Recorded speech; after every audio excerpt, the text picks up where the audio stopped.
Work Crew's in the building tonight, man. Hey, you know what it is. It's Cash Color Campus High Level Conversation. This is a Music to Smoke To exclusive. I get a chance to talk to my man Xavier Black with the Work Crew. What's good with you, man? What's up, man? Thanks for having me, brother. No doubt, no doubt. I always have people introduce themselves, though I'm pretty sure people know who you are. Like, it's not an Atlanta thing no more. Sure. You know what I'm saying? Like the way streaming platforms and the way people share music, I'm pretty sure somebody knows who Xavier Black is. But for those who don't know, introduce yourself, please. Yeah, Xavier Black. I am a DJ, and then my main I guess a hustle would be my agency, Experiential Marketing and production. We primarily work with a lot of entertainment, art events, and do everything from production management to marketing on a local and national scale. Yeah, and you also got the Work Crew, man, co-founder. Yeah, that's the crew. Yeah, Work Crew. Yeah, so talk to us about how Work Crew came. Well, first, before we get into that, tell us about how you got into DJing. Like, what made you do that instead of rapping, as most people think? Right. I think at a certain age we all tried everything out until we realized which one we were good at, actually. Yeah. Right. But yeah, bro. I grew up in the South Bronx. Okay. So yeah. Oh wait, Stone, Lord. There you go. Yeah. So, there you go. Yeah. Yankees is #1 right now too. Where I was actually getting around, and I actually live in the same community as a Big Pun. Oh, word. You know, so it was just being in that area. It's just all around you. You know what I mean? I think we just had anniversary of the first hip hop party last week. Yes, all sir. that Centric Ave and Cool Herc. So it was just within me everywhere around there. And then my parents growing up were pastors too, so it was always around music. And then finally, when I realized I wanted to get into the industry, I was also real shy and timid. So I was like, turntables might be something that I can do where I'm like not the center of attention. I'm hiding behind something. And fast forward 15, 20 years later, it's stuck. You know what's crazy? I don't think how many church parents or church parents really know how many rappers and how much hip hop they giving their kids. Like, I'm pretty sure you were telling them don't do this, but you was really like creating monsters. No, for sure. Every time we walked in there, every Sunday, it's just like they were cultivating it. Yeah, every Sunday. Let me catch this beat. So how'd you get to Atlanta though? Like, what was the transition like from going from town down Atlanta here? was actually supposed to be my transitional stop to get back to New York. Okay. So growing up in the South Bronx in the 90s, my parents moved us to South Florida. They were like, we got to get out of here. You've seen way too much at a young age. So really. So dropped out of college actually, and then I was like, yo, I just gotta, I've done all that I could back in Florida. It's like, let me get back to New York. Before I do, I'll kick it for a year or two in Atlanta.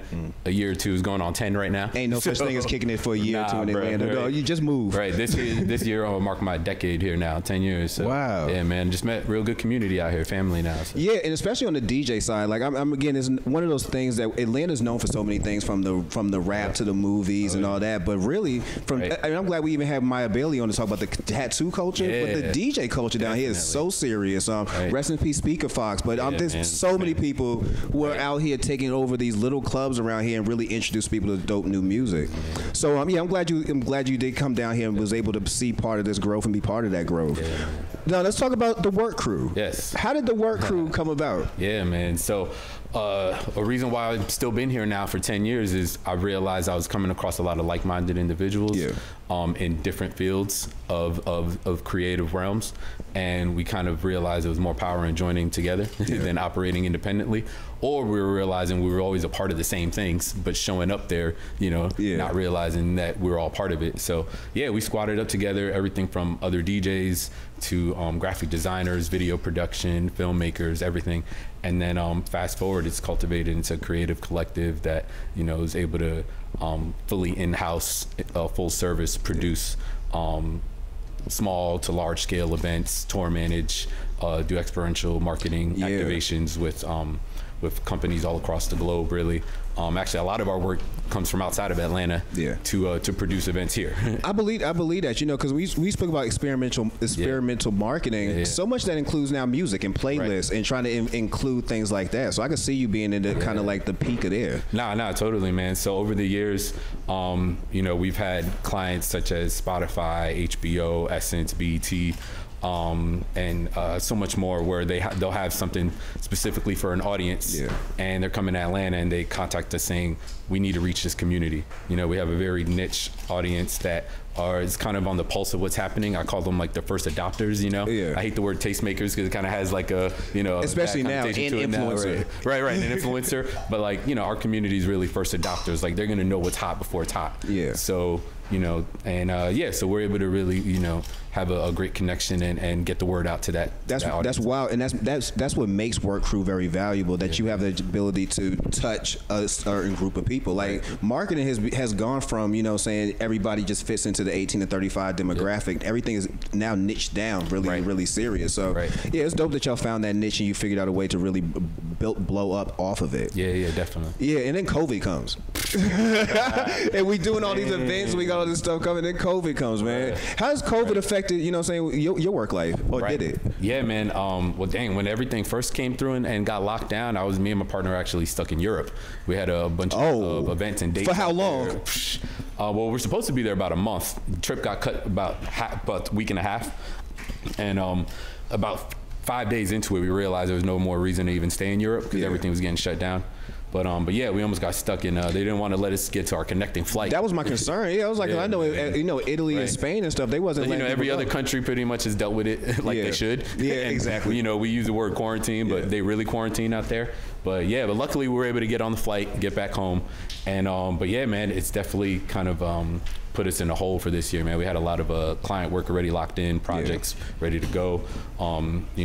We one of our reoccurring clients have been the Art Beats and Lyrics tour. That's based out of Atlanta. Started I want to say about 13, 14 years ago. Yeah, shout out to Jabari. Yeah, Jabari, man. And we've been with him about 6 years now, so we do all the tour production on the music side for that. We do all the talent, all the audio aspect.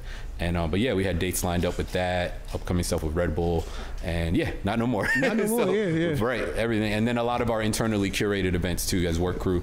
We have 3 specific specialty events that we do really for the city, and those dates are monthly reoccurring, and yeah, just put a kibosh on a lot of plans right there, man. Right, man. So how were you able to, I guess, monetize your life or continue to monetize your life as a DJ through COVID? Right. Yeah, it's been a challenge this year, man. So, I've seen a lot of conversation around the issues. Everybody's very well aware of what happened, that, we can't congregate people together. Venues aren't open. Venues are shutting down. There's a lot of conversation around that, but not conversation around the solutions. Yeah. And I've always been a very solution-oriented person. So, I've just been realizing that there's a lot of other things that DJs are capable of. And I think artists in general, including DJs, we have a tendency to think very linear sometimes and tunnel vision as opposed to realizing what we do have available. So yeah, man, I kind of put out a little short, just kind of 5-step guidelines on the socials a couple weeks ago, just trying to encourage, my fellow peers, my fellow DJs are just like, yo, I hear y'all, we're on the phone, but there's a couple things that y'all can do, Yeah. So, I threw some options out there, such as, about five or 6 years ago, man, there was like a little shift where everybody wanted to be a DJ. Yes, I remember that. Right. Yeah. Right. Everybody. My mama, my grandmama, everybody wanted to be a DJ. I got a trap set going on. Right. Exactly. Yeah, man. And I get it. The technology makes it accessible, which is dope, but not everybody has a skill set or understanding to know the real technical aspect of it. So, I've told a lot of the DJ homies, like, yo, people are at home now. They might be looking at the equipment that they bought 4 or 5 years ago and have time to actually dust it off and jump on it. Or people that are realizing, like, yo, I wanted to do this, I don't know how. Start a virtual DJ class. It'd be nothing to do that. There's so many online course platforms that you can use, and 5 or 6 students, you might be able to pay a few bills off. Yeah. So, that's one definitely. That's a smart one, actually. Right. You know what I mean? Because like you had mentioned, I was just thinking to myself, when I started seeing D-Nice happen, when D-Nice and his live session started happening, you would literally see people do a copycat mode. You know what I'm saying? Almost like that was going to be a guarantee. And I was waiting for DJs, like, so what's going to be the next move? 'Cause you could only DJ on live for so long. Right. Well, man, D-Nice be on there for like 12 hours. Yeah, he did. Yeah, but he got Michelle Obama and stuff. You know what I'm saying? Like it's not me watching. Right. Nah, totally, man. Yeah, and I think that's why I wanted to speak to the matter at hand too, because I think what happens in times of crisis, people run to the fastest trend that they see. Yes. So for a while there, early COVID lockdown period, you would go on IG and see everybody on live. It was overload. And I was just like, okay, I get it. That's our outlet right now, but like, this isn't sustainable. No. So it's cool. I know most of us haven't DJ'd out in public. Some people are doing it for therapy, which I totally get. They just want to feel connected again. And but I'm like, you know, at the end of the day, some of y'all got families. Y'all got bills coming in. We just can't be up here, you know, DJing for the hell of it, you know? Yeah. So, you know, I just really wanted to start that conversation of having some sort of system and structure to kind of what's going on. So what are some of the tips that you would give a DJ? I know that all game isn't free game, but what type of tips would you give a DJ? I threw a few little nuggets out there. All game ain't free game. Right. So yeah, another one on top of like virtual classes for, you know, aspiring DJs would be, actually this one came to me, which I probably wouldn't have thought of, but a lot of businesses right now either are being mindful of their budget so they can't afford DJs, or they're being responsible and not necessarily wanting to create a dance party right now. And which I totally get, but they still want to create a vibe in their establishment. So I got contacted by some businesses and restaurants to create a custom playlist. Perfect. Custom mixes. Perfect. You know, and they're extended too. They want long extended mixes so you keep the vibe fresh and different every night. So I realized, that's a viable form where you can start, you know, hitting up, contacting people like, look, I don't know when the next time you're going to book me, but I know the vibe of your space. So, you know, that's definitely one. Then we got a lot of DJs, man, don't realize kind of the supplemental content that they can create. And by supplemental, I mean like anything but DJing. Right. Anything. So, right. So like I said, you know, sometimes we think real linear where we just feel like, you know, if I don't have turntables in front of me, I don't know what to do. But bro, DJs are probably single-handedly the most resourceful and the most educated in the game. You know, for all of us, many of us are our own PR. We're our own marketing. We're our own booking agent. We're our own, you know, all of that, including the talent. And that's rare to find somebody that can cover all those roles, you know? I've been traveled a lot and done a lot of tours, and you'd be surprised at how many DJs serve as road managers or actual managers for artists. Do a lot of stuff. There's a lot of hats you got to wear as a DJ. Right. They know how to kind of maneuver through the game. So, you know, I've been talking to everybody of just like, yo, you know, you can really look into alternate jobs, you know, and in the industry. Also, you can look at ways to monetize the actual base you have. Like one thing that helped me survive through COVID, affiliate marketing. Right. You know, like literally working with other brands and allowing them to kind of pull off my audience. Like that's helped me literally through 2 months. Kept me floating. Yeah, man. And that's one thing I feel like they could definitely jump on from. There's a lot of brands that need, or even now I feel like I'm giving away free game. I be charging all these labels, man. Like y'all, all these labels got all y'all got to get paid. Everybody can't pull in the club. My DJ friends are some of the most well-versed and educated, whether it's in technology, music, art. So yeah, like you said, get connected with companies that represent that. And find ways to push that to your audience, you know? Yeah, man. So, you know, I've been encouraging some of them. Like I have a lot of DJ friends that work at YouTube, work at Spotify, they work at music licensing companies, getting music placed in films, and Pandora, all these other music-related ventures that we're all qualified for because of what we've been doing for, you know, and our history and experience. So, you know, in times where venues might be shut down, Spotify's everybody's at home streaming. You know, YouTube is popping right now. Numbers are through the roof. So those companies are actually still hiring, you know, daily. So, you know, I'd encourage anybody, you know, DJ peers, it's like, you know, it might not be ideal, but, you know, look into other outlets there, you know, create other content such as, hey, look, we're here, a podcast, you know, you know, this is a great example. I've seen amazing game shows out there, you know, and again, this is all packaging something that can be, again, utilized to present and build a whole, a bigger audience maybe than you realize you had. And it's something you can keep with you. It's not like, you know, again, if you're doing affiliate marketing, if you're doing some of these things that you're saying right now, it's not like when things do open up, you have to drop all those things. This is now keep it going. Yeah, this is now revenue that pulls up. Like the best thing to have is wake up one day and have a check deposit and you forgot that happened. You know what I'm saying? That's the best feeling on earth. I've been real mindful of, I've been sharing these tips to say how to make money in 2020 and beyond. Like, don't stop once the venue's open. Keep this going, you know? So, you know, I think when you look at events, if we were to do an event in Atlanta, as we do a work crew, I can only cater to an audience that's here. You know? But now you can cater to a global audience with anything you put online. So expand that reach, and before you know it, you'll be able to actually start seeing some income, you know? When do you think we're going to see y'all? I mean, almost like you can predict this, but when do you think we're going to ever get back into the clubs? Like, am I ever going to be able to actually see an actual set of you guys? Are we going to be at, you know, sound table anymore? Are we going to be able to go somewhere? I keep getting that question. I keep just throwing my hands in the air, you know, or like, oh, what's next? And I'm like, I can't even plan because I know the minute I'll plan, something else will happen. It's like Brian Kemp says one thing and Keisha says another. You know, right. So we in a constant fight about nonsense. And forth, man. Like, I really don't know. And seeing the way that a lot of these DJs have adapted, man. I mean, a lot, you know, people don't realize artists and DJs are very reclusive in nature. Yeah. A lot of them are very reserved. So I'm like, this is actually ideal, perfect situations for a lot of them. I don't think they're gonna want to get out their crib because many of them are fine. I just talked to one who's actually figured out a really a great way to build a community around Twitch and Discord and Twitch is another platform. Right, right. Twitch is and you know, right now they're the one that's really pushing for the DJs and in regards to copyright issues and the sets being played live. You know, every other platform was shutting those down immediately. Yeah. You know, and Twitch is allowing it to go right now. but yeah, a few DJs have been able to like really make more than they were at their gigs, bruh, off of just Twitch. No, I believe that. You know, I picked up on Twitch late. You know what I mean? Like I'm not a gamer or nothing like that. So it was like one of them things I just kind of stumbled on. Right. But when I was on it, I was like, yo, this community, one, is wild as hell, and two, they apparently like buying shit. So why are more people not on Twitch? They are very engaged and their pockets are deep. Yeah, they got somebody credit card. Right. Yeah. So like the DJ I talked to today, shout out Nice Stage in Houston. Like he actually, you can create your custom like what would Twitch would be the version of like an emoji on Twitch. They're called emotes. And he created one custom just for Twitch. You can't find it anywhere else. Then he put that same image on a shirt, sold out.